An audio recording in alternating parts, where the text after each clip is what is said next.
All right, good afternoon, everyone. Good to see you guys. Hope everybody's doing well. I'd sent you that email just logistically talking about what I was expecting from your précis. And remember, that's not really due till next week. And if you still need an extension after that, that's fine too. But hopefully everybody can get that to me by next week. And so in the précis, I'm basically looking, it doesn't have to be super formal, but I'm looking for an argument that I want you guys to make, talking about what you're doing. And even if you're doing, and there are two of you who are doing very unusual projects for me, I still want a description of what you're attempting to do and how you're going to go about doing that. So I need a kind of written record of what you're doing. I also had asked you guys to annotate the bib, and for that, all I really need is a sentence or two why that source matters. So it doesn't need to be a full annotation in the sense of doing like a paragraph for each thing, but just a sentence or two for that. And hopefully that all kind of makes sense. I'm not going to be super strict on grading these. Basically get it done for me. Think of the paper for me as a really formal email. And so not a casual email, but a formal email. But you don't have to think of it as a paper either. So something in between. And just describe what you're going to do and the sources you're going to use. So again, even if you're doing something a bit unusual, I want a written defense and explanation of what you're doing. Okay, yeah. The précis, is that what you called it? Yeah, précis just means synopsis. Okay. Right, yeah, just, sorry, that's just grad school speak for synopsis. Yeah, no, that's, yeah. So just basically so tell me what your argument, what you think it's going to be. You obviously don't know it yet because you're not there, but what you think it'll be and what you hope to find, what you think you'll find, and those kinds of things. So write out a description of the paper, what you're going to do for that. So, and I would assume that for most of you, you're going to be using the Lord of the Rings, maybe using the Silmarillion too. And you can use anything from, anything. You can use the history of Middle-earth. You can use on fairy stories. Yeah, there's so much Tolkienian writing that you can draw upon, all the letters, the collected letters. If you do get the letters, make sure you get the new version. There was a version that came out 2 years ago that's about 50% larger than the original version of the letters, so it's called New and Expanded. So make sure you get that one. It's a little better. It doesn't reveal a lot. I mean, the interesting thing is, in the original letters of Tolkien, which came out in 1981, you realize Tolkien's really Catholic. And then in the revised letters, you realize he's really, really Catholic. So it doesn't reveal anything new. It just kind of affirms everything. And then also, I think I had mentioned to you guys, I think important, there are 3 volumes of Tolkien's poetry that have come out now. And that's a lot when you imagine they published 3 volumes, roughly 1,200 pages of his poetry. I had no idea he'd written that much until these 3 volumes came out about 2 years ago. But they're great because, for example, we're gonna talk about Elbereth a little bit today and who Elbereth is. But there's a beautiful poem that Tolkien wrote at about the same time he came up with Elbereth, in which he's writing a poem to Mary. And every description he uses in this poem to Mary is identical, word for word, what he says about Elbereth. So you read it, it's like, oh, so you really are talking about Mary here. But you wouldn't have known, you could have guessed it, but you didn't know it until you see the poetry. So there's a lot that you can really get into. Andrew, please. I haven't checked the library access yet, but is there a place where you can get the letters and or the History of Middle-earth volumes online? Not that I know of. Yeah, it's you're gonna. How many copies do they have? Do you know? Over the you said you hadn't checked yet. I'd be curious to know how many copies they have because you guys are all going to want to have some access to that. I also, if you guys want, I leave my office open. I never lock it. Sometimes the janitor locks it, but I never lock it. And I have a pretty serious collection of Tolkien works in my office. And you guys are always welcome to come over, even if I'm not there. Just go on in, and I mean, don't take him out of my office, but you can do some research right there. I've got lots of stuff. I also, if you need, I have every Tolkien book on PDF because I've scanned them all, so I can share those with you. And I have, I don't have the poetry, but I have everything else scanned. I also have every interview Tolkien ever did. So if you want those, I'm happy to share those as well. So if there are things you need, I've basically got everything in PDF form. Again, I didn't do the poetry, but I do have everything else. So let me know if you need that. I don't think I did the new letters. I think I've got the old version of the letters in PDF form. So again, if you guys need, don't hesitate. But I mean that about my office. If I'm not there and you guys want to just go in, in the evening or something and sit at my desk, it's a mess, and I apologize for that. But you'll see all my Tolkien books are just right at eye level. If you're sitting at my desk, they're right at eye level right there. So have at them. Just treat them well. Don't spill coffee or gin or anything on them. So yeah, Cecilia. Just a thought. For some library books, I was thinking letters, but you could do anything. You could also reserve one as a textbook copy behind the desk. Yeah, I should do that. I haven't done that in years. Going and getting it. And yeah. where it is. And I have 3 kids who actually work at the library, so I could have them do some of that. So yeah, that's okay. Thanks, Cecilia. That's a good idea. I hadn't thought about that for a while. Yeah. Can you remind us of your office hours? Oh, sure. So I've been traveling so much, and I'm traveling tomorrow again too. But yeah, I'm going to Florida tomorrow, giving a lecture tomorrow night. I'll be back on Wednesday. But normally, my office hours are Tuesday and Thursday from 1 to 2:15, and then Wednesdays from 12 to 2, and then sometimes Fridays, but don't count on the Fridays without consulting me first. Yeah, but again, I'm embarrassed. I've traveled so much this semester that I had my very first office hours last week. So I'm embarrassed about that. But I generally, I'm not always good, but I'm pretty good at getting back on email. Not perfect about it, but I'm pretty good. And if you email me and you need something and I haven't emailed you back in 24 hours, email me again and feel free to say, Dr. Berzer, you need to answer this email. So yeah, you're not going to offend me at all. Yeah. If So I went to Florida, I probably wouldn't come back. yeah, well, I haven't even checked the weather yet. I don't know. I'll find out. So I'll try to find out tonight when I pack. So yeah, Colson. I found that the letters were free on Internet Archives. Oh. So if you just make a free account, I mean, it's publicly accessible. Oh, that's So great. an easy way to- Probably the original version of the letters, Yeah, right? Not the assuming. updated. Okay, that's good. But, and again, though, you guys will be fine with the original. It's the new one has stuff about why he prays the rosary, things like, which could be of interest, but there's nothing in it that's not already in the first letters either. So you'll be fine. Good. Okay, guys. All right, good. Well, look, we've got a lot to talk about today. I do, if you guys don't mind, I do want to end today at 1:30. I'd like to be done by then. I've got again, just crazy stuff. I don't know if you guys know Liberty Fund. They're really great outfit. They're great books. They're a nonprofit great books program that's been around since 1960. But I'm in charge of a class this afternoon on Burke. And so we're doing Edmund Burke for 5 weeks in a row, and I've got that today. So anyway, I've just got to take off and get ready for that.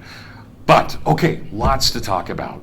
I like what we did last week. I thought that was a great conversation, and I thought there were a couple of things I still would have liked to have covered, but that's okay.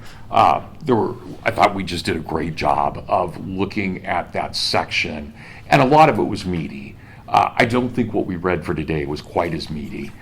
There's still really, really good stuff, but it doesn't necessarily lend itself toward the depth of discussion like we had last week when we were talking about evil and what goes on. And I'd still like to bring any of that up, so please don't feel like you have to leave last week behind. You can bring any of that up in our conversation and anything that we're dealing with today.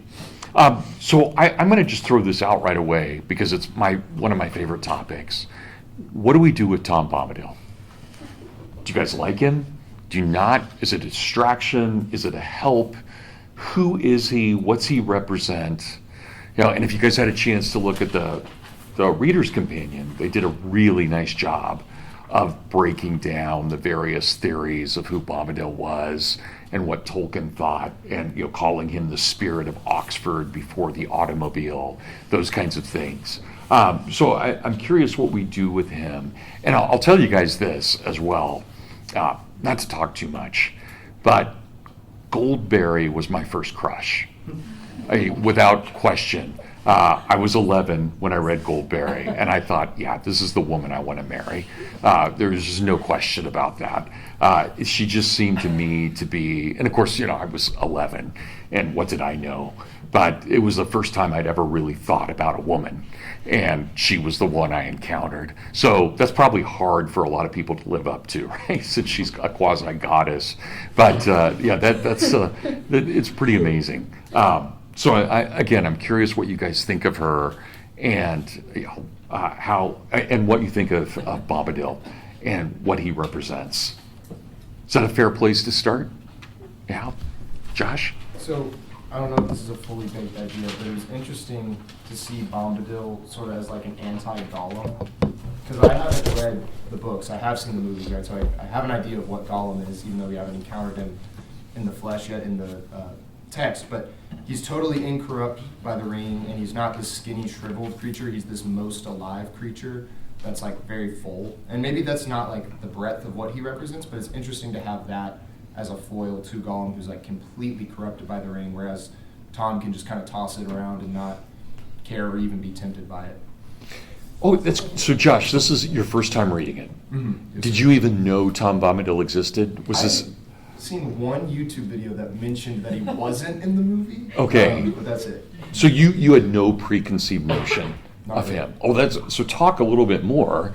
What happens when he shows up? What'd you think? Did you think, oh, this is weird? Or It was interesting to have him fight a tree with music, which was, sort of playing into a lot of what we've already talked about. And I think Tolkien really likes his tree imagery and his music. But seeing that, like, sort of mirroring, like, the creation of the world and how music has so much power. Yeah.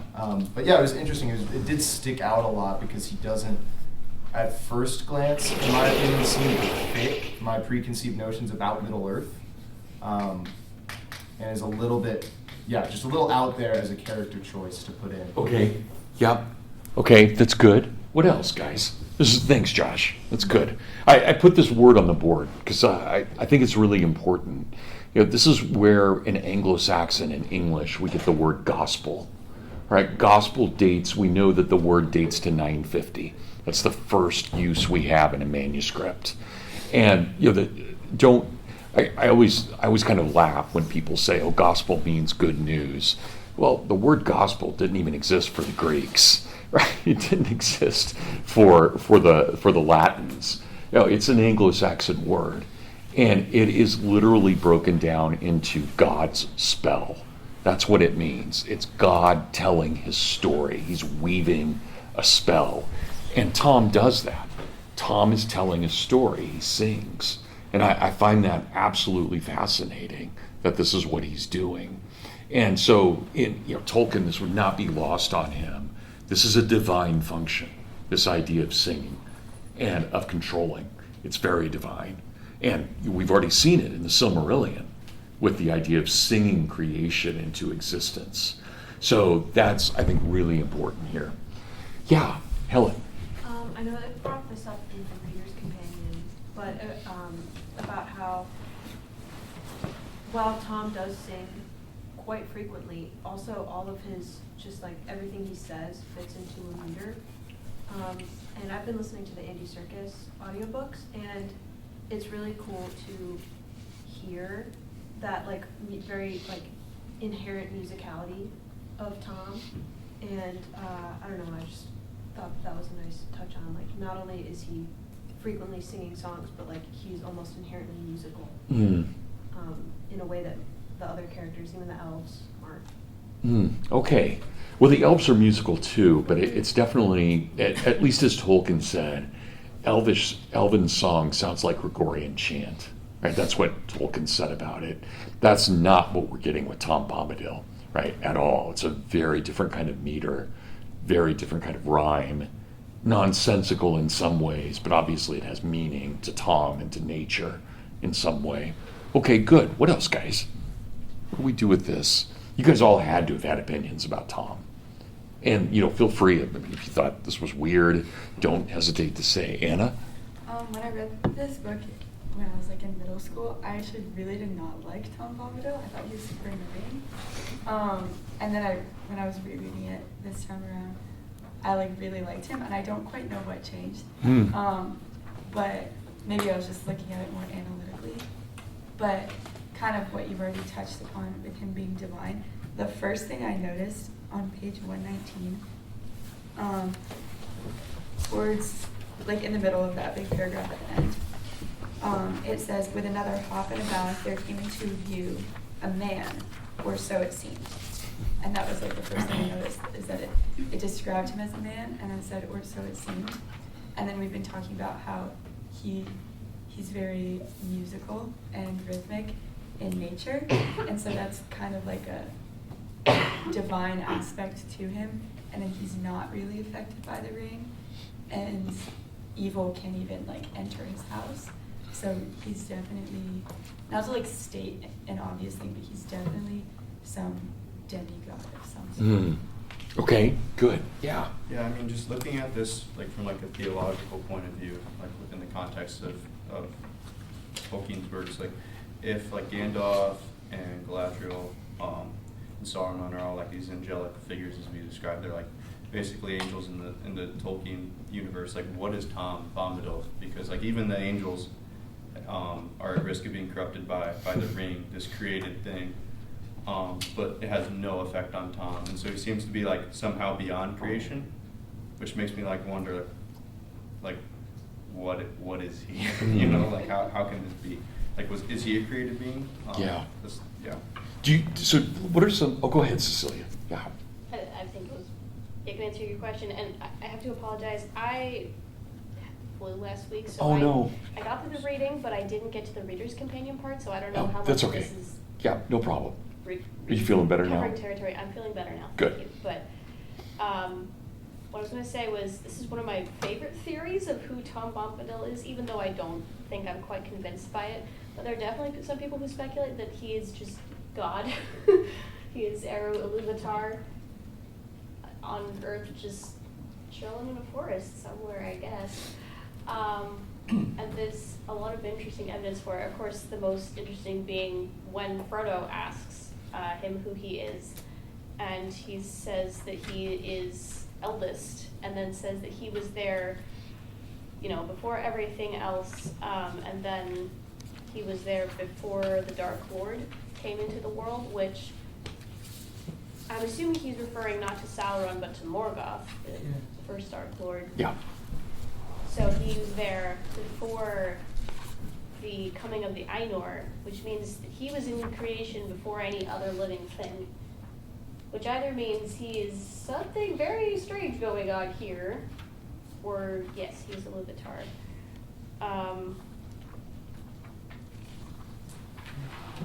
So, yeah, I'm just... Why are you...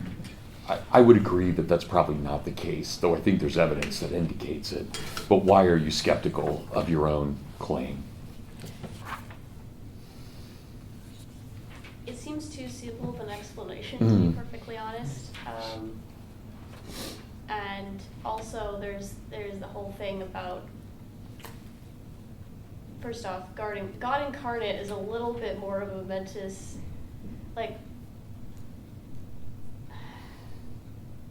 Trying to analogize Tom to a Christ figure doesn't exactly work in my brain. No, it somehow. doesn't.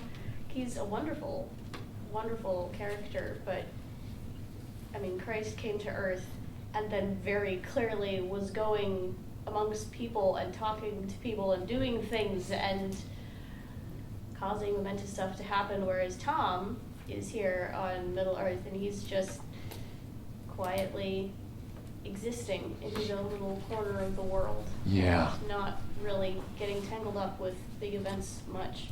Right. There's that. And then also just, I think Tom is just Tom. Mhm. He's just Tom Bombadil, that's who he is. Okay, good. Let's see. Yeah, please. Yeah, I've heard And some then Abigail. theories, especially at the bottom of 121 when they start describing how Tom's house looks and how the grass is kept. It's like it's mown or shaven. It has it's like this well groomed garden, and Tom has dominion over the trees and the beasts. So I've heard a lot of times him compared to Adam and Eve in their garden. Yeah. There's a lot of similarity between Tom and Goldberry and in Paralandra with Eve and the king. Okay. There's a lot of similarity between them. In the way that they treat one another, in the way that they treat the land, in the way that they treat kind of things that matter. So there's something there too. Abigail, and then Helen. I just love also, in some ways, and I got this a little bit from the companion, but that there were people who sent letters to Tolkien asking, like, who is Tom Bombadil? Because he does, like, sort of throw off a lot of people, and there is a reason, I think, why Peter Jackson kept him out of the movies, because, like, he's really hard to understand, and you're like, what's his purpose here in a lot of ways? But in a lot of ways, in many different instances, Tolkien's final response is, I'm not going to explain him. There's something about the mystery behind Tom Bombadil that, like, it is like he is Tom Bombadil. That's who he is. That's all you need to know and what's important.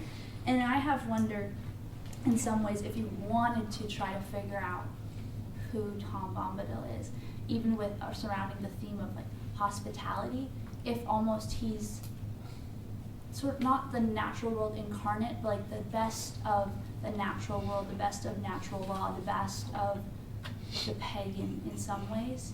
But then also I was thinking about so many different, like one of the themes that we're talking about in this class is this Christian, is this pagan, and is it even right to try to put Tom in either of those two again, because he's just Tom Bombadil. So. Yeah. So you're sounding very much like Cecilia on this as well. And there's no doubt, I think Tolkien, at one level he didn't want us to know. At another level, I think he really wants us to figure it out. That's Tolkien's playfulness in the way that he's presented this as well. And it's such an enigma because and I'm actually really glad Peter Jackson didn't include him. I just don't think it would have been done well. I don't see how he could be translated to the screen. I think that would be an impossibility. But at least to do it well, he would just come across as, well, like Bad Bunny or something, last night.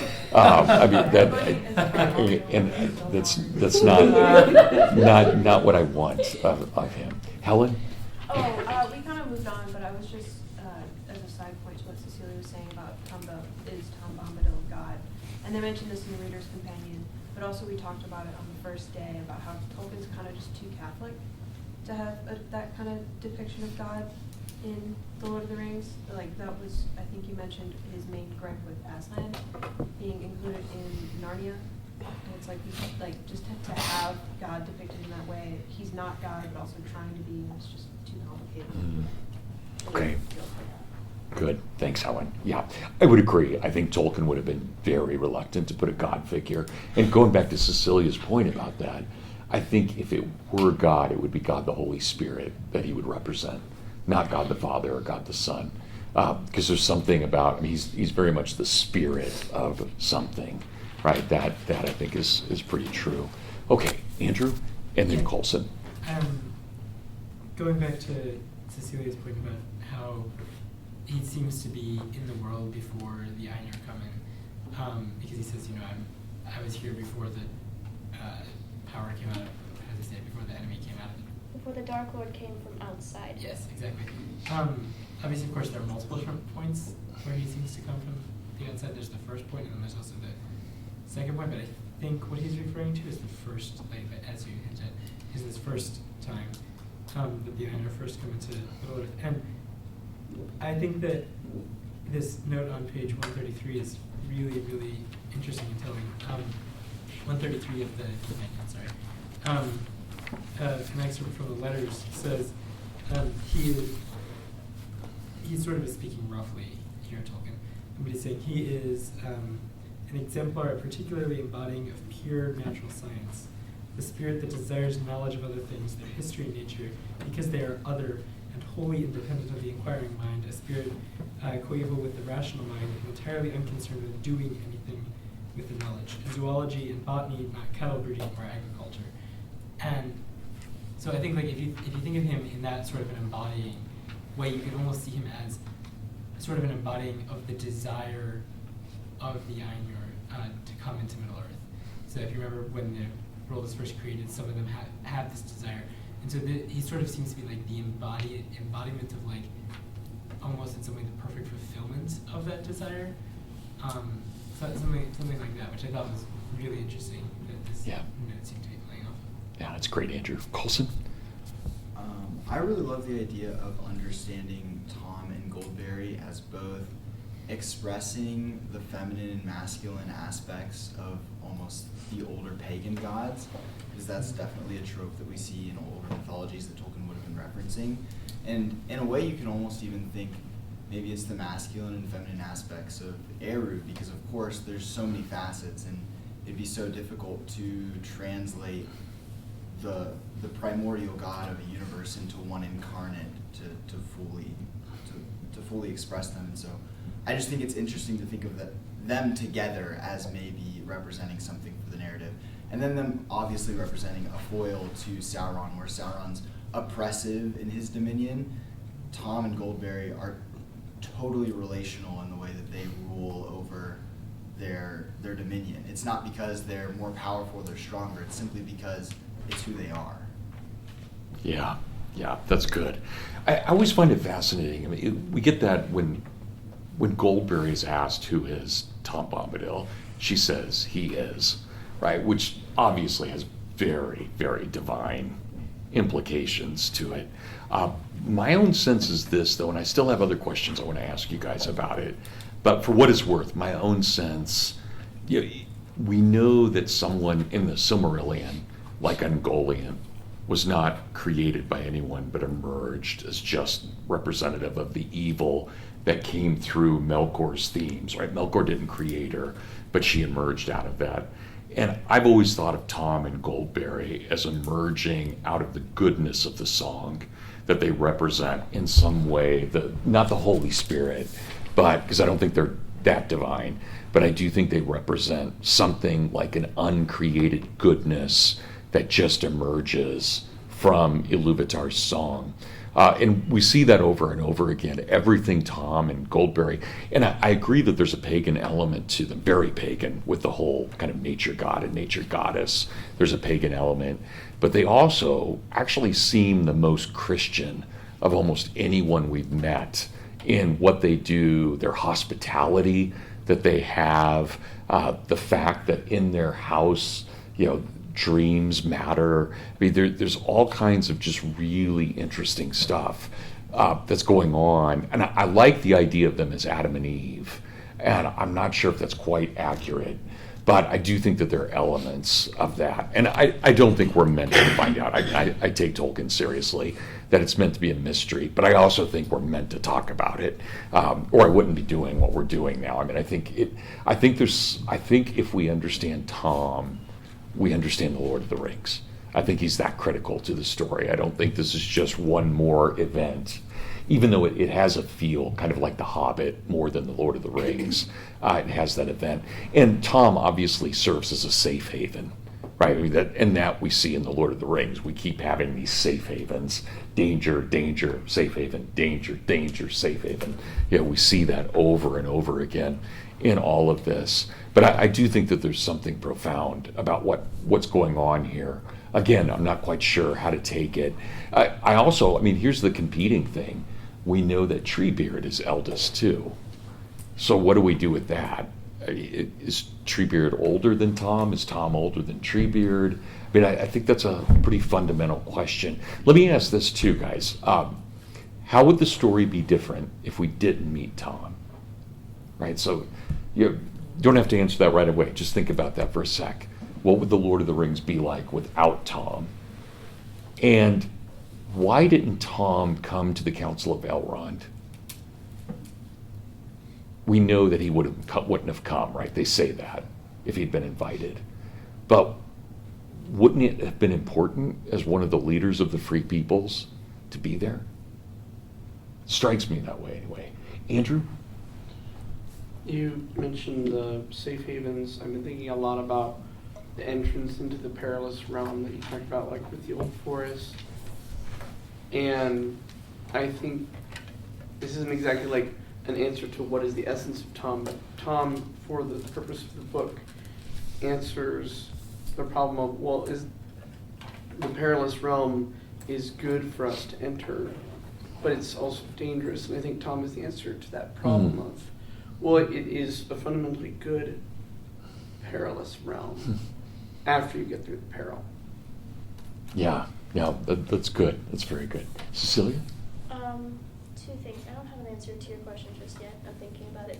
But expanding off of what was Coulson? Yeah. What Coulson said about Bombadil being a foil to Sauron. I was looking at that passage where Goldberry says when the hobbits ask her who he is, she says that he is the master of living water and hill, and that the trees and grasses and all things belong to themselves, but Tom Bombadil is the master. No one has ever caught old Tom walking in the forest, wading in the water, leaping on the hilltops under light and shadow. He has no fear. Tom Bombadil is master. And that little bit caught my attention because, of course, Tom doesn't have fear. He's not afraid of grumpy old willow trees or terrifying barrow wights or a completely cursed ring that basically Satan made, Satan's henchman, whatever. Sure. And in a sense, is that where he gets his mastery from? Because you said he was a leader of the free peoples, but who's he a leader of? I mean, there isn't, as far as we know, anybody else living in the Old Forest aside from him and Goldberry. He's just the master of the land. But he is master not because he is master over people, but because there is no one over him, right? He is, okay, but he is master over people. They're just dead. I think that really matters a lot, right? His territory was a war zone. And it's a war zone equal to the Dead Marshes. But in the Dead Marshes, there's no Tom Bombadil, so you get the dead lights. You don't get them here. So he's master over a graveyard. Okay. Would that be fair? Yeah, I guess I hadn't thought of it that way. Yeah. So I think that matters, and I think it matters for our interpretation of what he is. So the people are gone, but they had been there, and they had warred with one another. Yeah, go ahead, Cecilia. I didn't mean to stop you, because I loved what you said. No, that's a very interesting thought. I guess, what I was driving at was that he is entirely without fear, so courage, I guess, is also part of him, but also it's sort of a courage born from ignorance, almost, except that it's like he doesn't have to care about evil things because they just don't work on him more than anything else. It's like an innocence, but that also has some serious armor to go with it. I don't know. This analogy is not going anywhere, but hopefully you get what I'm saying. No, absolutely. I thought that was just. And again, that's where I would say. Yeah. That's where I would say that, if Ungoliant is the embodiment of evil, he's the embodiment of good. So I see him as he's the opposite of Ungoliant, more than the opposite of Sauron. I could be wrong, but that's how I interpret him. Oh yeah. Well, sorry. The other thing I was just going to say is that Tom is completely without fear. Sauron is fear, and so is Shelob, for that matter. So he works quite well as a foil to Shelob as well. Yeah. But the fact that, everything about Sauron is about dominating with fear, and Tom is the opposite of that. So. Yeah. No, that's right. That's great. You guys, go ahead. I find his placement in the story very interesting because I know last class we sort of talked about how there's a transition in the whole theme of the story. Once they get out of the old forest and they're breathing, they're out of the world, like they're out of the mystical, like I guess like the mythology of the Shire that Tolkien's trying to create. And so it's interesting how he acts as sort of like Tolkien takes us out of the story completely the Tom Bombadil chapter, in my opinion. Like you're reading it and they're going through all these perils, and he completely like it's almost like the embodiment, I feel like, of what he's trying to convey through in the Shire, but it also has like this weird like Anglo, Old English twist to it with the barrows. Like reading the tale, this part about the Barrow-wights reminded me a lot of Beowulf. And like him going to the Mere Grendel. And so it's this weird like combination of like English mythology, but also like I kind of picture in my head Tom as like the perfection of a hobbit almost, like without sort of their frivolous nature. So I just find it interesting that like we're in the Shire and we're taken out of the Shire and put into this like very Shire-like environment, but it's also like has these ancient roots to it, which the Shire is very new, so it doesn't have that. And then it sort of transitions us into like the next part of the story, and we sort of never return to that place that we left behind. So it's almost like Tolkien's taking us through like a progression, I suppose, of the English mythology, just like in this scenario. Yeah, that's really good. Go ahead. Yeah, just to add to that, it describes the house before them as being up, down, and under a hill at the exact same time. So like the location of the house is kind of veiled. I think it talks about a veil between the east and the west. So it's in this like realm somewhere. We don't actually know where it is. And then I was thinking a lot about Song of Songs actually when I was listening, especially the Lily of the Valleys and this romance between Tom and Goldberry. Like correct me if I'm wrong, but I don't think there's another like successful marriage right now in the rest of the story, at least until Sam and Rosie. Yeah. Right, or I'm sorry, until Arwen and Aragorn. So it's like the only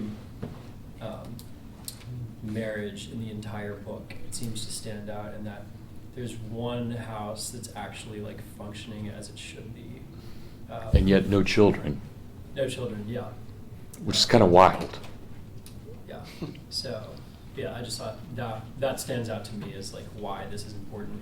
Yeah. Given the rest of the story, it's like there is hope for marriage, for settling down, because Tom and Goldberry have that. Yeah. Did you get a chance to read the commentary? I did not. Okay, there's an interesting note where Tolkien was really freaked out because someone interpreted Goldberry as Tom's daughter. And Tolkien was really shocked by that. So I think it's funny. Anna? Yeah, I just wanted to ask how, I might have missed this, how is Tom a master over a bunch of dead people? Oh, because he's got all the Barrow-wights under his control. Oh, okay. Right, he hasn't dealt with them all. But he talks, at one point when he's talking with the hobbits, they get a vision of time past. Yeah. And it's just this immense battlefield, Yes. right? That whole area that he's under, that was all an immense battlefield. And that's where the Barrow-wights come from. They're the old leaders of that. And that's why all those treasures are there. And they had buried themselves. So it literally is a graveyard. Okay. Yeah, quite exactly. Magdalene? Going back a little bit to a couple points, I think it's interesting, especially how Frodo and Sam interact with Goldberry and Tom Bombadil. We literally later see Underhill see Frodo take that name as his alias later, but I think it's fascinating that Sam is the only one who's able to sleep dreamlessly in Tom Bombadil's land, and that actually might be a little bit representative, especially when combined with Frodo and his reaction to Goldberry, and it's described as, I don't remember exactly, but sort of like seeing the elves, but less unattainable and more close to home. And I think that might be a little bit representative of both Frodo and Sam's love for the Shire particularly, and this kind of home love. I think there's a lot really interesting, the specific kind of, the women who particularly appeal to the particular members of the company, I think reveal a lot actually about their kind of paths. But Goldberry is really our first example of this. I think it's fascinating. Yeah, there's that great moment too, where Frodo realizes he hasn't said goodbye to her. I love that, right? And he runs back, and she's okay with it, right? But it's a great moment. Margaret? We were talking about like perhaps Tom is an embodiment of a hobbit or perfection of a hobbit. So to answer your question about why he's not invited to the council, it could be that perhaps he's so childlike that, and it's so not in accordance with his nature to deal with the ring, but he can deal with evil like the Barrow-wights because it is part of his nature to not defeat or combat them, but to subdue them. But it's like he literally cannot interact with the ring in a way that would be negative or positive because it's just not part of his nature. So it has to be someone like Frodo, who it is part of his nature to be affected by it, to take the ring somewhere else. Yeah, that's good. That's very good. Yeah, Andrew. These two chapters, I guess it's the end of the full forest. It has Tom Bombadil and then the Belrite chapter. They're like I don't know how to say this, but they're the strangest. In my mind, they're the strangest part of the Lord of the Rings. They're the part that they almost don't seem to fit with the rest of it. It almost seems like after you get out and you get into Bree, everything else seems sort of in some way natural and like oh, this makes sense. But these chapters feel in some sense different, almost as if there's some different sort of way that the world's working in those chapters. They just feel very much more, I don't want to say mythological, but more, almost as if they're taken from like a different story, if that makes any sort of sense.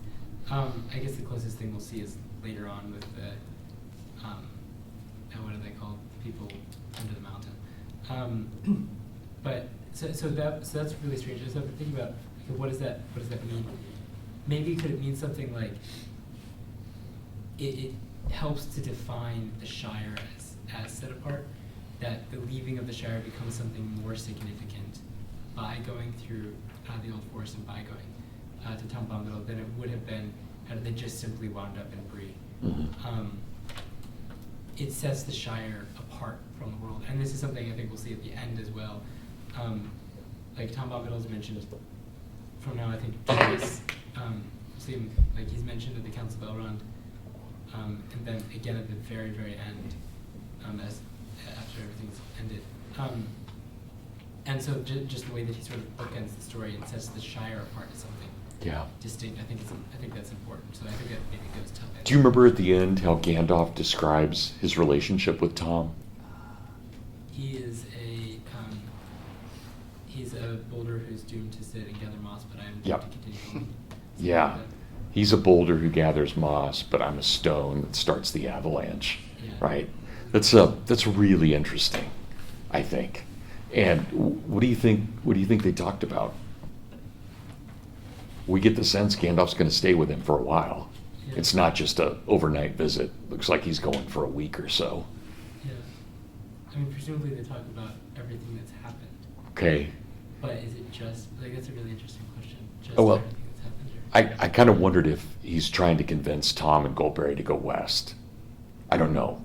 But that their time is over and that they need to leave Middle-earth as well. I don't know.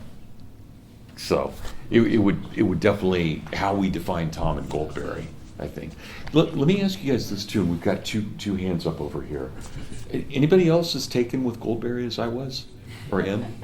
I'm just curious if is there something about her that maybe just appeals to an 11-year-old boy, or is there something about her that gives her a kind of dignity that I would say, for me is equal to Galadriel or equal to Éowyn, or to Arwen. I mean, I think she's one of the four great figures, and I would certainly put her up at that level. She strikes me as an extremely powerful figure.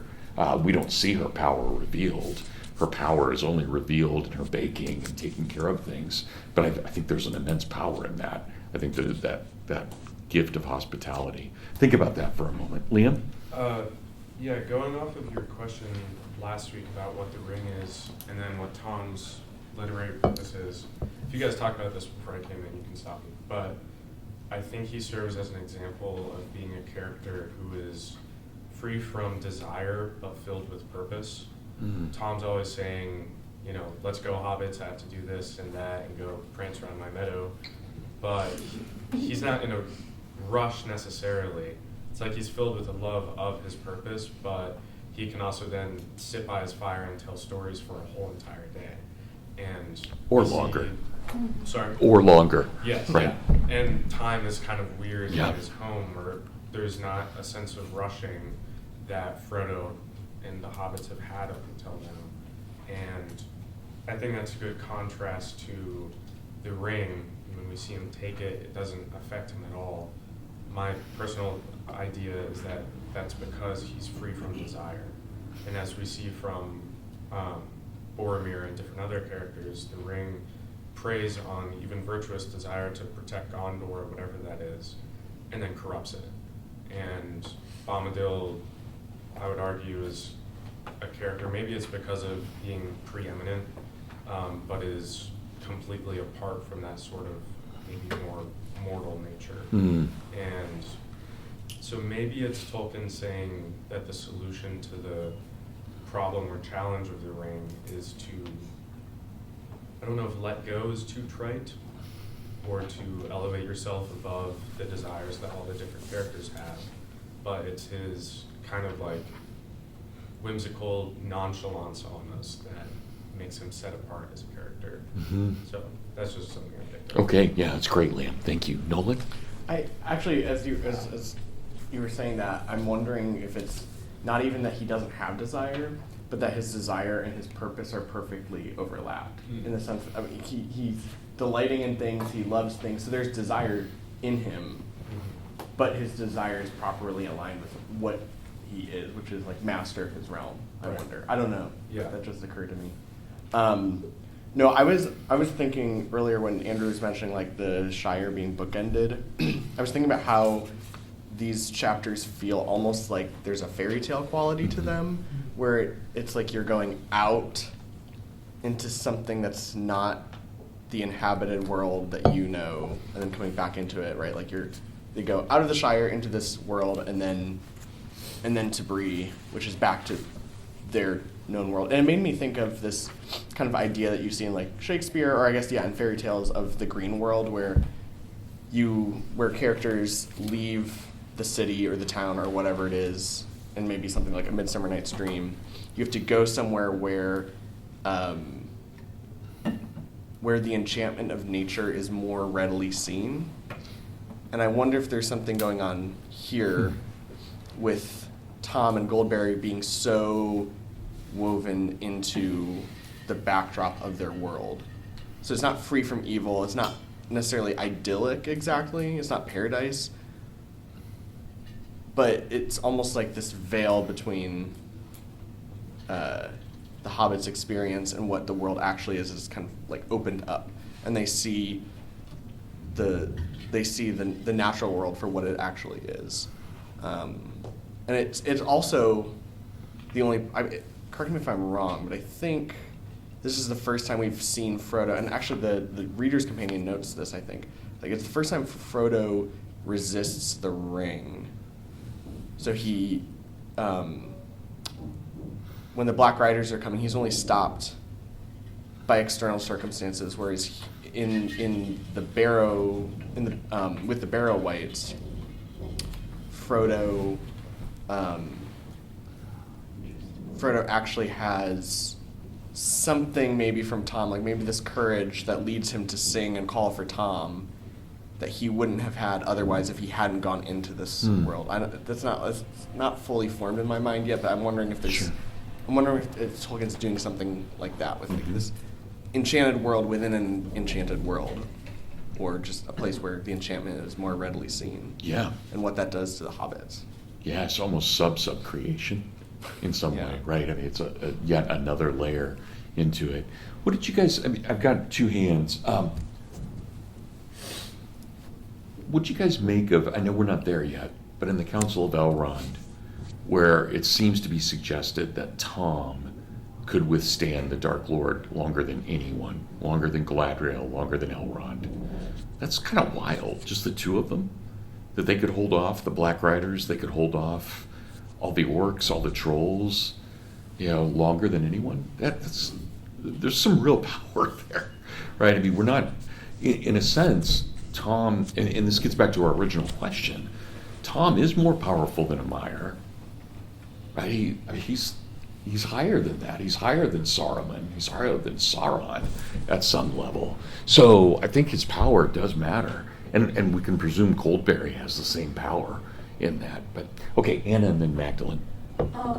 You asked about Goldberry, and I mean, I don't have a definite answer for you, but she reminded me a lot, like what you said earlier, in the Queen in Perelandra. I don't remember if she was just like her innocence and her sweetness being a power over evil, and then super hospitable and kind.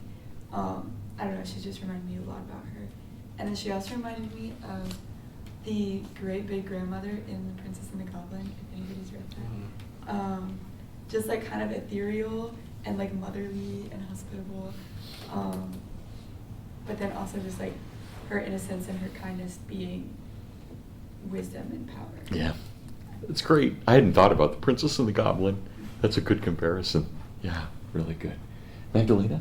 Oh, yeah, this is going back a little bit too, but thinking about Frodo in particular and what maybe he's able to do having met Tom Bombadil. He also has a dream that's both prophetic and reminiscent, because we see him foreseeing what's going to happen to Gandalf. But it's also deeply evocative to me of the moment with Gandalf and Bilbo at the top of the trees when they're rescued by the eagles, and there's wolves underneath. So I thought that was fascinating, especially then compared with Merry and Pippin's dreams, which it seems strange for them to be like just meaningless or scary after such an intensely prophetic dream like this. So I was kind of curious if you had any idea what was going on there. I don't. I like the idea of prophecy, because clearly something's happening in this house. And we know that Frodo already tends towards and again, to get to Nolan's point, it's like we're being Fae within Fae, right? Fairy within fairy in some way. And it seems to bring the best out of Frodo. Except, remember, he does put the ring on. And Tom tells him, it's like, no, don't do that. Right, that your finger looks so much better without it. And that's interesting that Tom, he's not affected by the ring, but he's affected by the results of the ring in some way. But I do think the prophecy really matters. And would Frodo have had that dream if he had not been in the house of Tom Bombadil? I doubt it. I assume something about that instigated it. So, let's see, Andrew? Yeah, just going back to what you were saying, where he's the last one, or he would be the last one to resist the Dark Lord. And then building off something we were talking a little bit about last week, where does magic work with nature, or is it part of nature? Sure. External to nature.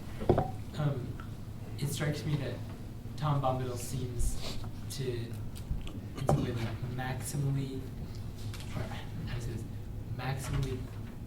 work with nature or work alongside nature in some way.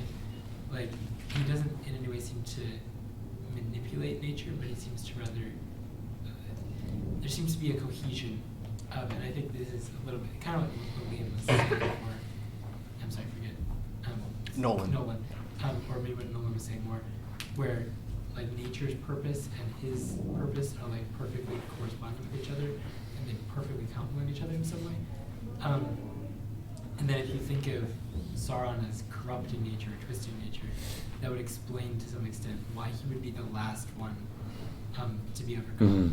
If he like embodies in some sense like pure nature, like the letter was saying, where okay, he is just knowledge of the natural world, pure and simple, without any application.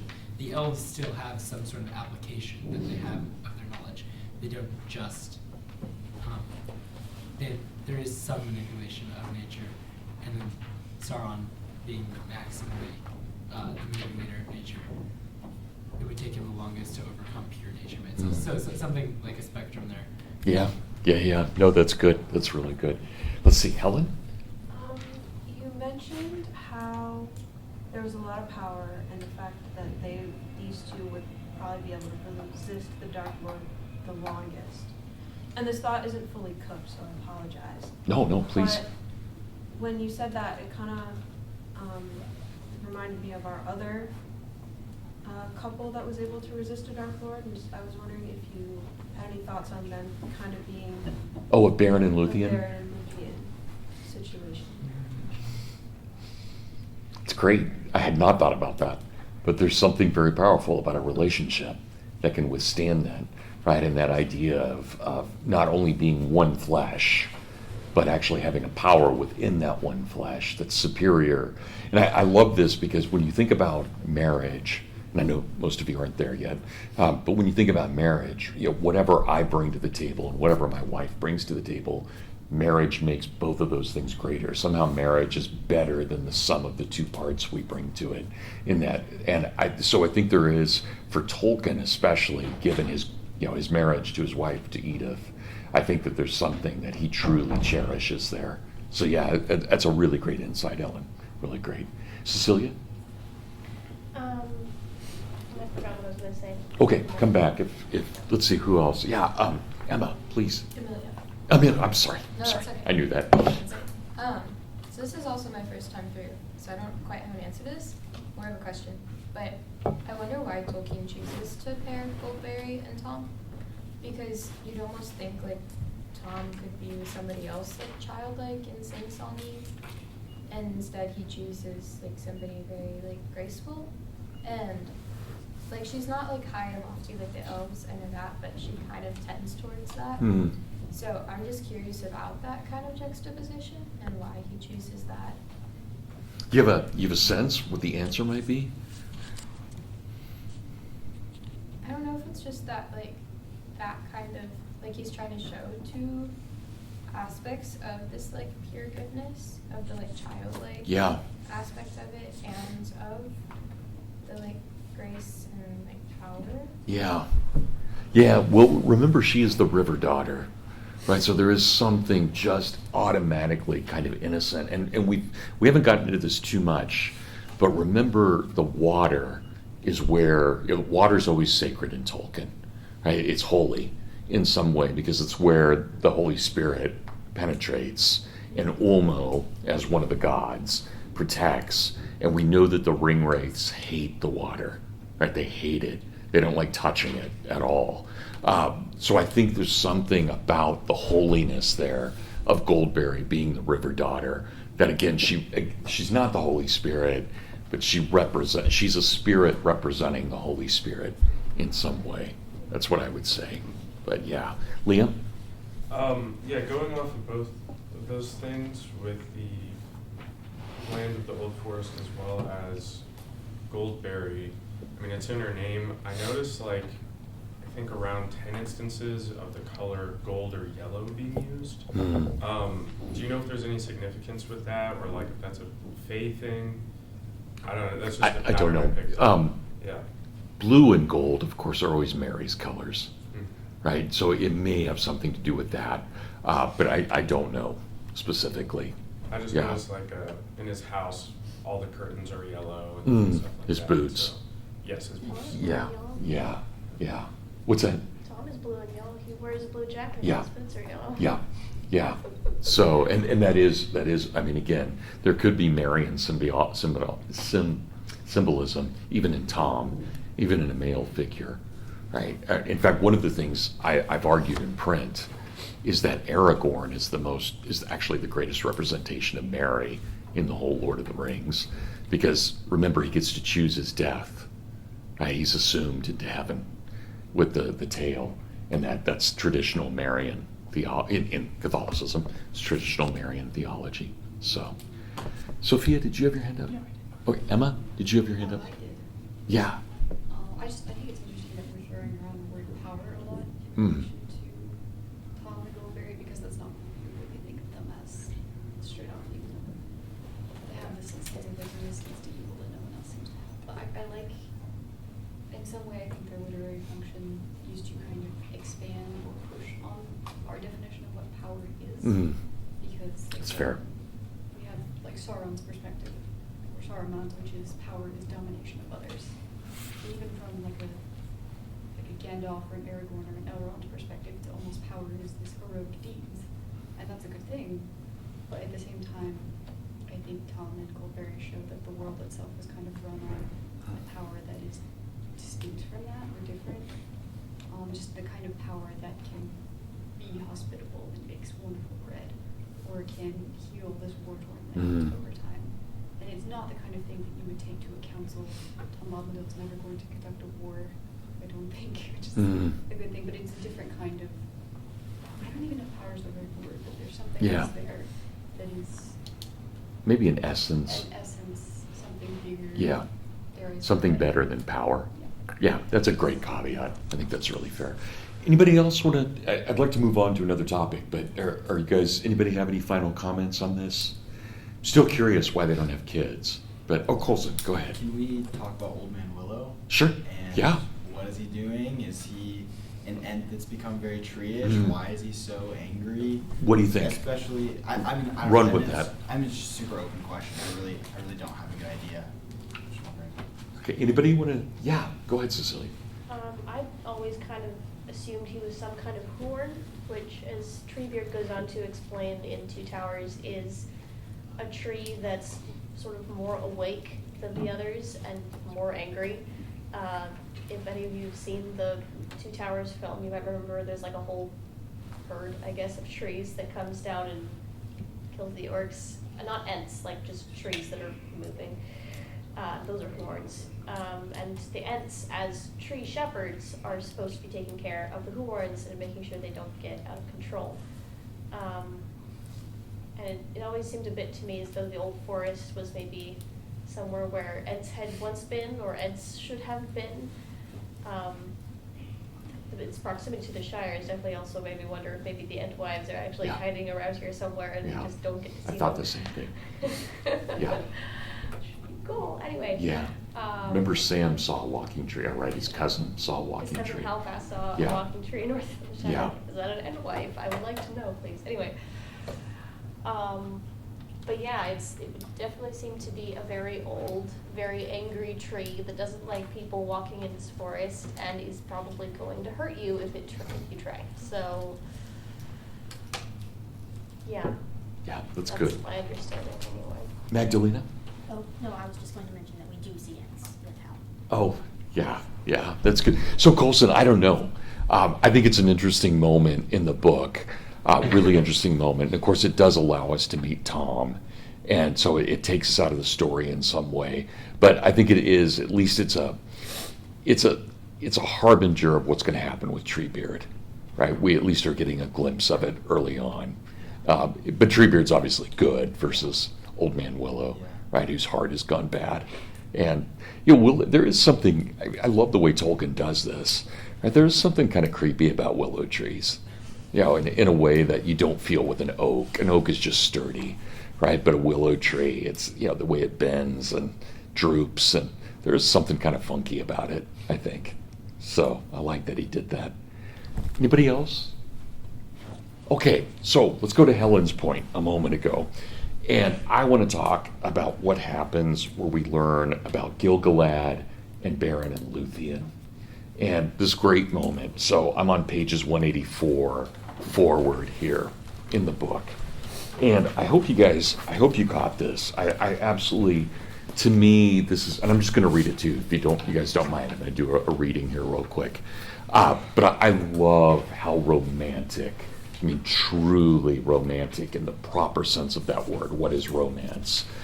Romance literature. I think that Tolkien, in these few pages right here, just understands exactly what Wordsworth and Coleridge and all the great romantics, I think he has perfected what they're doing. And I think there's something powerful about a romance in the middle of the 20th century, where all literature is realist in the 20th, Hemingway, Steinbeck, it's so utterly realist. And then you have Tolkien, who's like, no, I'm going back 2 centuries, and we're going to do stuff that hasn't been cool since then. So so on page 184, right there after the break, all that day they plodded along until the cold and early evening came down. The land became drier and more barren, but mists and vapors lay behind them on the marshes. A few melancholy birds were piping and wailing until the round red sun sank slowly into the western shadows. Then an empty silence fell. The hobbits thought of the soft light of sunset glancing through the cheerful windows of Bag End far away. Of course, that's not the last time they longed for home, right? We get that over and over again throughout the story. At the day's end, they came to a stream that wandered down from the hills to lose itself in the stagnant marshland, and they went up along its banks while the light lasted. It was already night when at last they halted and made their camp under some stunted alder trees by the shores of the stream. Ahead there loomed now against the dusky sky the bleak and treeless backs of the hills. That night they set a watch, and Strider, it seemed, did not sleep at all. The moon was waxing, and in the early night hours a cold gray light lay on the land. Next morning they set out again soon after sunrise. There was a frost in the air, and the sky was a pale clear blue. The hobbits felt refreshed, as if they had had a night of unbroken sleep. Already they were getting used to much walking on short commons, shorter at any rate than in what in the Shire they would have thought barely enough to keep them on their legs. Pippin declared that Frodo was looking twice the hobbit that he had been. Very odd, said Frodo, tightening his belt, considering that there is actually a good deal less of me. I hope the thinning process will not go on indefinitely, or I shall become a wraith. Do not speak of such things, said Strider quickly, and with surprising earnestness. The hills drew nearer. They made an undulating ridge, often rising almost to 1,000 feet, and here and there falling again to low clefts or passes leading into the eastern land beyond. Along the crest of the ridge, the hobbits could see what looked to be the remains of green-grown walls and dikes, and in the clefts there still stood ruins of old works of stone. By night they had reached the feet of the westward slopes, and there they camped. It was night of the 5th of October. They were 6 days out from Bree. I love that. I mean, think about what Tolkien just did. We have a beautiful, idyllic description of nature. Notice almost every fifth word in what I just read to you was a description of a color. And yet we didn't get tired of it. I think this is Tolkien's genius. And we see what's going on. Well, there's a calm, right? It's such a calm that Frodo can even make a bad joke. And Aragorn still tells him, no, you're not joking about that, right? That's crazy. But it's a foreshadowing, because of course we're moments away from him being hurt, and being hurt by a Morgul blade, where he almost does become a wraith. So there's just a beauty in the way that Tolkien sets this up.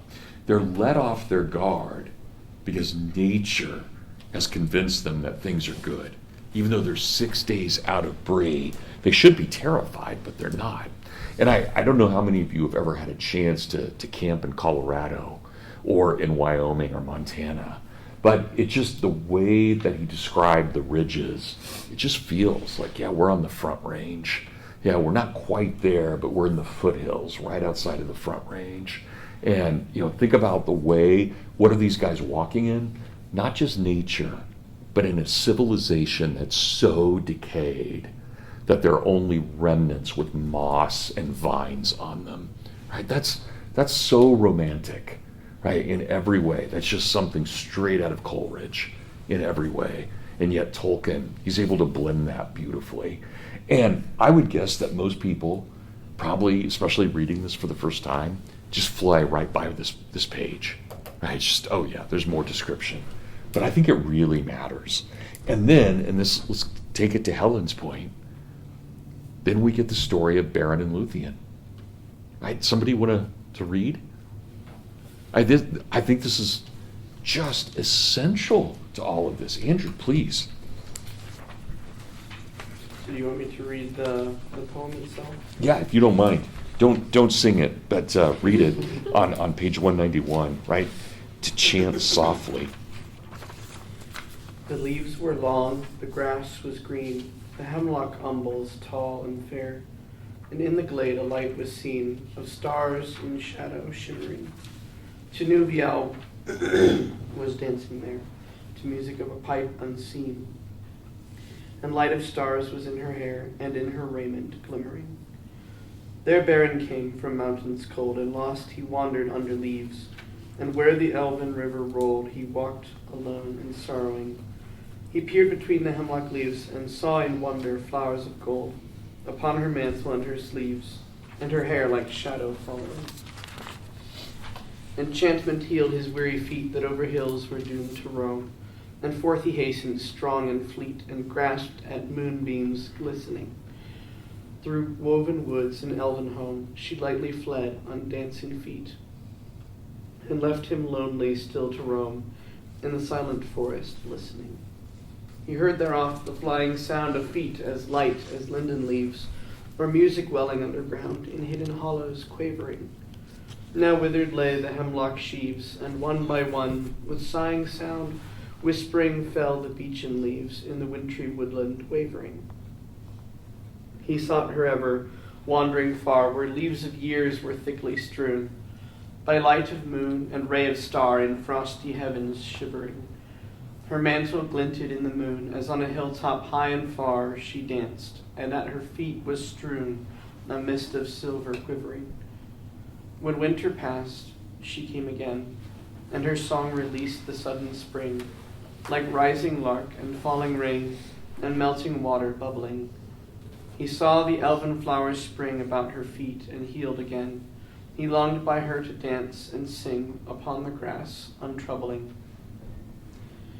Again she fled, but swift he came. Tinuviel, he called her by her elvish name, and there she halted, listening. One moment stood she, and a spell his voice laid on her. Beren came, and doom fell on Tinuviel that in his arms lay glistening.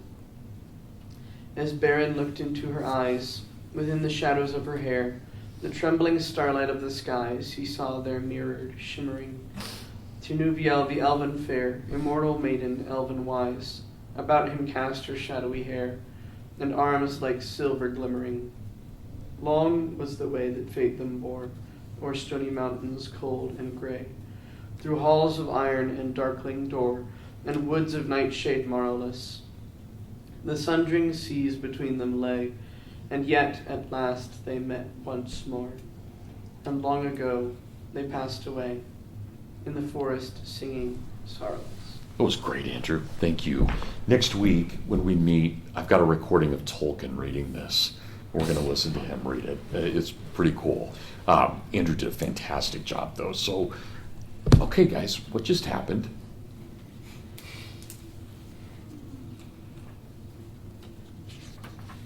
You know how many 11-year-olds probably skip over that? Should they? What just happened?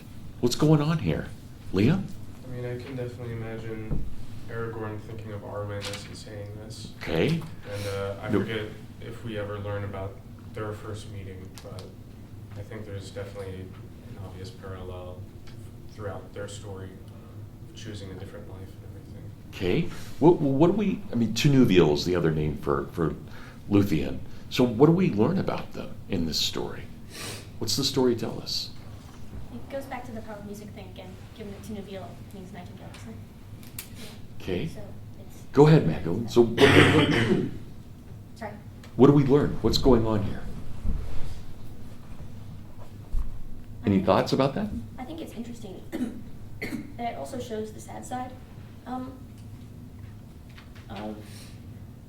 like these kind of great and terrible things that can happen. Where I think in other places in Silmarillion it says a doom falls on Beren, and so you have on the one hand this really beautiful magical thing, but it does carry with it really deep, profound implications that they can't escape. Yeah. It's kind of interesting to compare this maybe with like Turinbar or something, who never sings, which is interesting, and we see Okay. it doesn't work well for him. Yeah. Nope. That's good. That's good, Cecilia.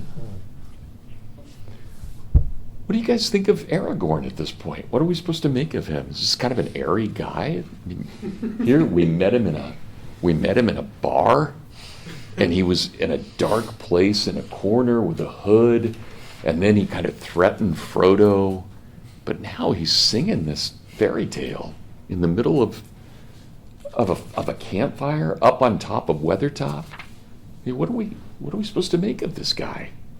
Yeah. You want to take the floor? I just love the detail. It says Strider's side. You know, he's like, oh.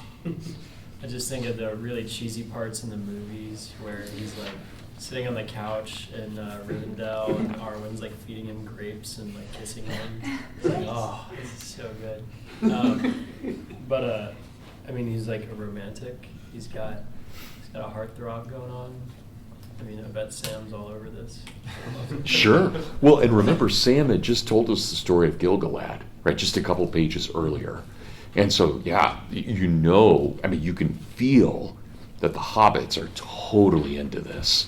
Right? And they weren't expecting Aragorn to be like this, right? This guy, they're still not sure about this guy at all. And now here they are by a campfire up on a mountain or a high hill. And he's singing a song. And that was, you know, Andrew, it took you a good 4 minutes, you know, to read that. That's not just a verse, right? We've got a whole tale. Andrew, and then Nolan. Yeah. Would Tolkien have visited or known about the Wanderweg in Germany? It's like so there's the very famous painting of like Caspar David Friedrich and so forth, and they're all paintings that he made at this one particular point, one particular part of this very famous trail in Eastern Germany, sorry. I don't know, there was something about this that just, it struck me as like this, because there are like these sort of like civilizational, like there's something, like it's both apart from civilization, and yet you still feel yourself like part of something older while you're there. Okay. So like the Weathertop scene really reminded me of this, like, I don't know, puts you sort of like in a Caspar David Friedrich kind of painting. How about this?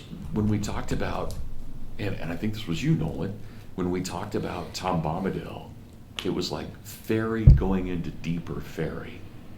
This is history going into deeper history. It's the same process, right? The exact same process. Nolan? Yeah, maybe this is related to what Magdalene was saying about the sense of this kind of like poignant play between doom and fate and the love that is here. But I was struck by the way that Strider introduces it on 191, where he says, it's a fair tale, though it is sad, as are all the tales of Middle-earth, and yet it may lift up your hearts. And when I was reading, I don't know that really ever struck me before this reading. Mm-hmm. Like, oh, here's this, I'm going to tell you this really sad tale, but it's going to uplift you. And so that, it seems like there's something that I think Aragorn maybe might also embody for the hobbits himself, but there's something about the tragedy that has befallen the tales of Middle-earth, whether it's the hubris of the elves or the darkness of Morgoth, and yet that there's also these good and great deeds that are also happening, right? There's these enlivening stories and these kind of courageous heroes that have come down through the history of Middle-earth that the hobbits can almost look to as like guides as they're on their journey. Yeah, that's good. Yeah, go ahead. I think something that stuck out to me was Strider's identity as a storyteller.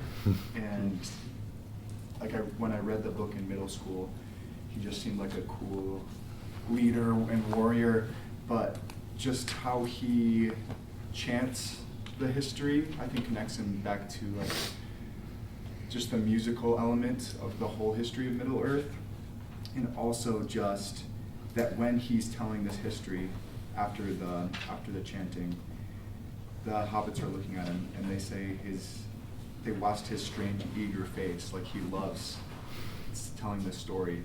And then I think it's also interesting, another point is that Frodo felt a cold dread creeping on his heart only when Strider was no longer speaking. Mm-hmm. So I don't know, just so much importance in him as a storyteller.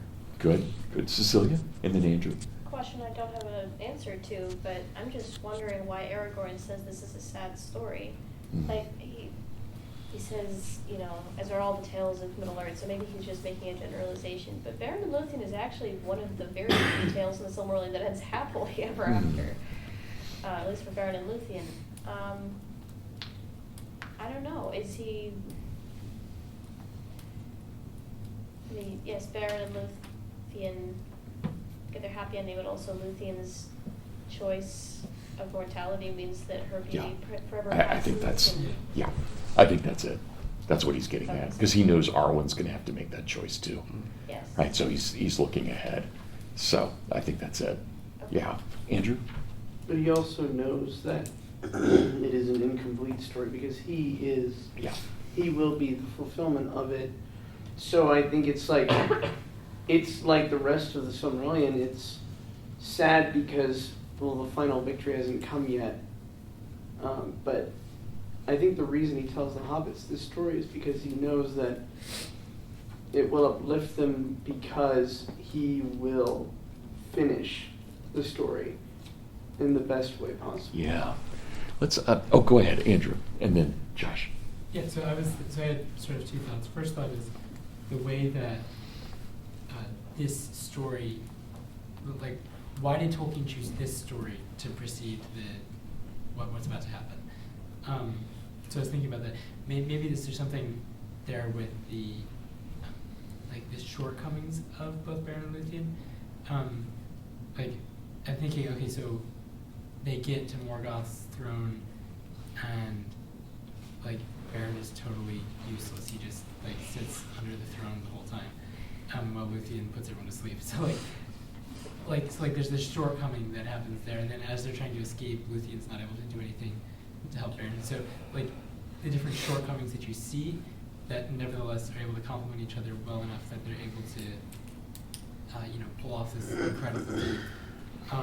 And then how that maybe prefigures or in some way parallels the stories that you see that are about to come, where Frodo does put on the ring, but thankfully Strider's able to help.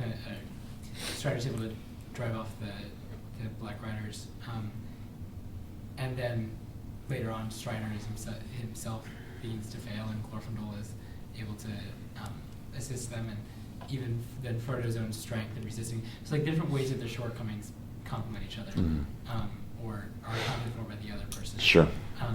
There seems to be a parallel there. The second thing I wanted to point out was, like, on a poetic, literary level, I just thought this was really, really interesting, the way that he does this.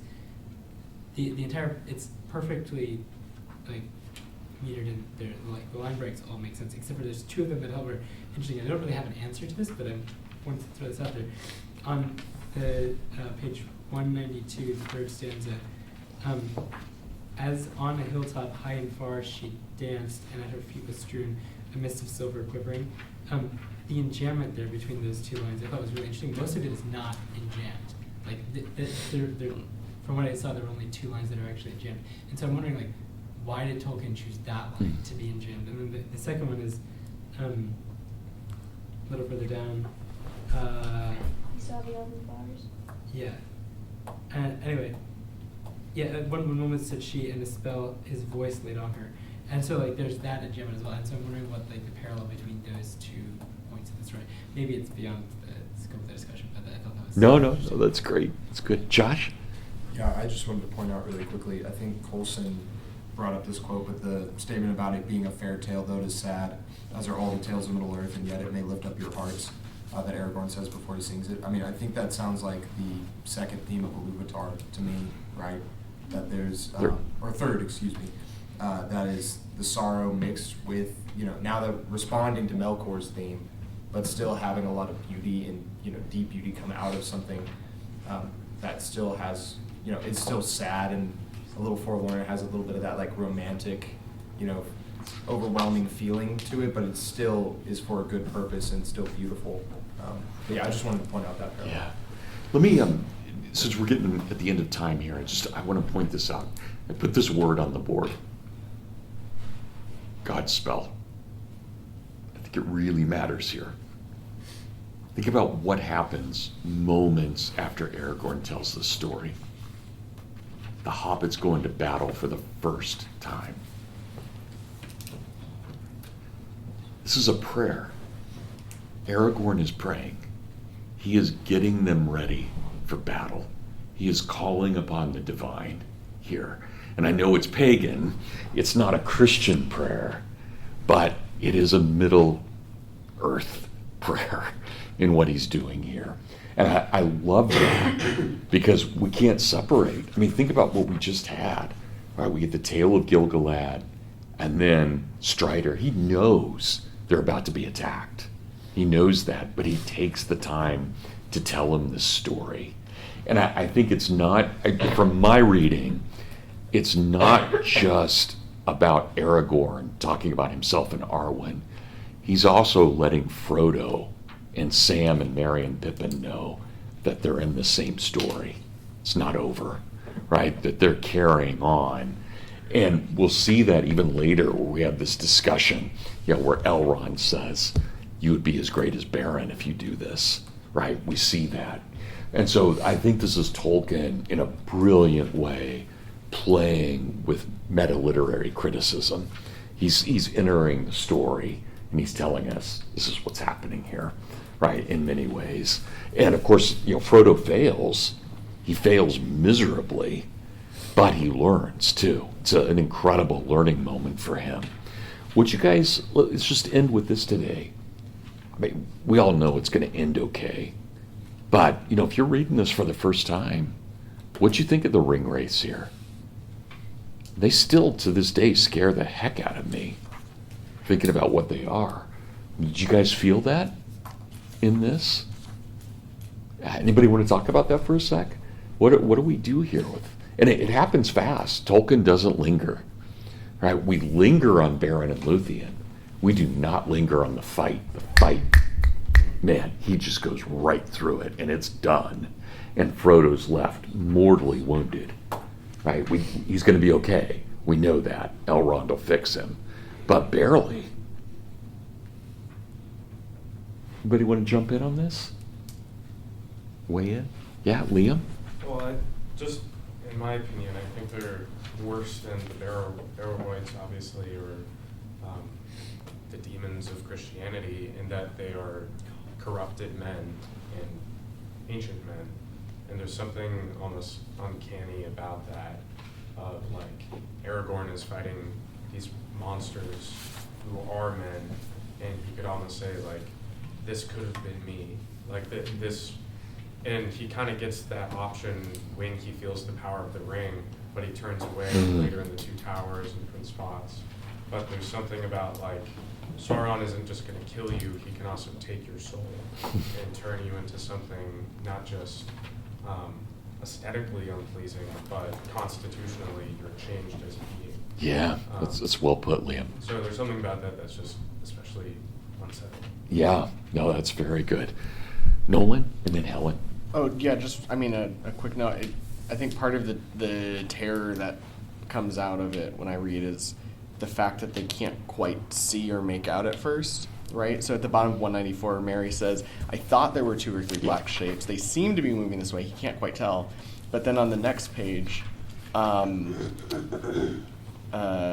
last full paragraph, immediately, though everything else remained as before, dim and dark, the shapes became terribly clear. So it's almost like there's this weird way in which the sense of sight is not working until the ringwraiths are right there on top of them. And what saves Frodo? Did you guys catch this? Yeah. He invokes the name of Elbereth. Yeah. He prays, right? He prays in the middle of this, right? To Elbereth, to Varda, to Mary. That's what he's doing here, right? Pretty amazing. Helen? I was just going to tack on, what's your name again? Liam. Lee, I was just going to tack on to Liam's point about how they're kind of their full constitution has changed. It is the nature of men in Tolkien's world that they pass on from the world. They're not connected to the world in the same way that elves are. And for them to be forced to linger in this halfway point between wherever they're supposed to go, we don't know, and just be chained to the earth in such a way is just kind of got this extra element of horror, is that their entire nature has been just corrupted. Mm-hmm. Yeah, yeah, that's good. Please. Yeah, to add to that, when it reveals that the third has the crown, I'm just thinking of like, we've got Isildur's heir and the prophecy, and the story we just heard, and now there's like this new king rising up who's not really dead or really alive, and there's no continuation, or there's no hope for him, like he's stuck on Earth. And whereas like we've been hopefully awaiting the return of the king, as we'll see later, and I like the fighting against the king, like it's the first. He's the antithesis of Aragorn. Yeah. Yeah. Even more than Denethor is, right? Yeah, just a little bit more than Denethor. Yeah. Yeah, absolutely. Oh, you guys, this has been a great class. Thank you. Oh, no, Helen, please, did you have one? Are you sure? Okay. So thank you guys. Excellent class. I thought last week was excellent too. For next week, I would really like you guys to spend some time on the Council of Elrond and what's happening there. And what do we do with the kind of vast history? It's a brilliant moment in Tolkien. I also really want to spend some time with Moria and why Moria really matters for the story. And I would ask you, is Moria a descent into hell? Is it meant to be for Tolkien?